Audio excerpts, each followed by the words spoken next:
আজিৰ কাৰ্যসূচী কি খবৰ আজিৰ ইয়াত আছিল গভৰ্ণমেণ্টে কিছু কানুন বনাই আছে যে মেট্ৰিক কমচে কম আমাৰ মাদ্ৰাছাৰ ছাত্ৰবিলাকক পঢ়িব লাগে। আমি পজিটিভ লৈছো। আমাৰ মাদ্ৰাছাবিলাক চব মাদ্ৰাছাই ইউনিভাৰ্চিটি মানিছে আমি এইটো চিলেবাছটো আৰম্ভ কৰিম। এনে ইংলিছ অসমীয়া আমাৰ মডাৰ্ণ এডুকেশ্যনৰ প্ৰয়োজন আছে। আলিম ওলামা ডাঙৰ ডাঙৰ আলিম হৈ যায় গ'লে কেতিয়াবা ৰেলৱে ষ্টেচনত গ'লেও নাম পঢ়িব নোৱাৰে, ইয়াত টিকেট পঢ়িব নোৱাৰে। এইসব কথাৰ কাৰণে চৰকাৰে যিটো মানিছে আমি আদৰণি জনাইছোঁ। গ'লে চৰকাৰে যিকোনো হস্তক্ষেপ কৰিব বিচাৰে আমাৰ কোনো মাদ্ৰাছা চিলেবাছত সেইটো আমি কেতিয়াবা নামানো। এইটো আমাৰ মাদ্ৰাছা বোৰ্ডে ডিচিশ্যন ল'ব কি কৰা যাব। এইটো এতিয়ালৈকে অহা নাই, যেতিয়া আহিব তেতিয়া দেখা যাব। পজিটিভলি মিটিং হৈছে এইটো। সেইটো আমাৰ একো ক'ব লগা নাই, কি হৈছে নহৈছে এতিয়ালৈকে ওলোৱা নাই।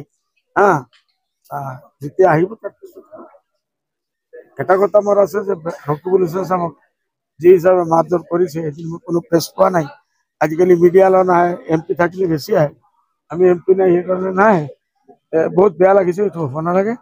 অসমত এই চাল চলনটো বহুত থাকে, আমি ক'ব নালাগে। বাধ্য হৈ কৈ আছো যে ৰকিবুল হুছেইন চাহাবেই এই সৃষ্টিটো কৰিছে। আমি যেতিয়া ডিবেটত হৈ চামগুৰিত চলে গৈছিলো, মারামারি করা, আমার ডক্টর মাদ্রাসা, আমার আমিনুল MLA পিটাই করেছে, বহুত কিছু করেছে, গাড়ি ভাঙিছে।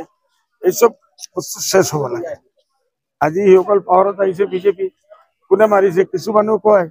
আমি এইটো বেয়া পাইছো, নিন্দা কৰি আছো, 100% বেয়া পাইছো। হ'ব নহয় যে কিছু মানুহ কয় সিকিউৰিটি কম হৈছে, সিকিউৰিটি বঢ়োৱাৰ কাৰণে সিকিউৰিটি পাইছে। আমি তেখেতক ধন্যবাদ জ্ঞাপন কৰিছো। সিকিউৰিটিটো পাইছে, আলহামদুলিল্লাহ হৈ গ'ল। এইটো হ'ব নালাগিছে। চৰকাৰে সিকিউৰিটি দিব লাগে।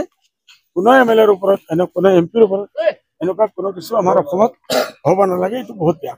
গৌৰৱ গগৈৰ পত্নীক লৈও মুখ্যমন্ত্ৰী এইটো মোৰ ইণ্টাৰনেশ্যনেল মামলা ISI পাকিস্তান এইসবৰ ওপৰত মই ক'ম।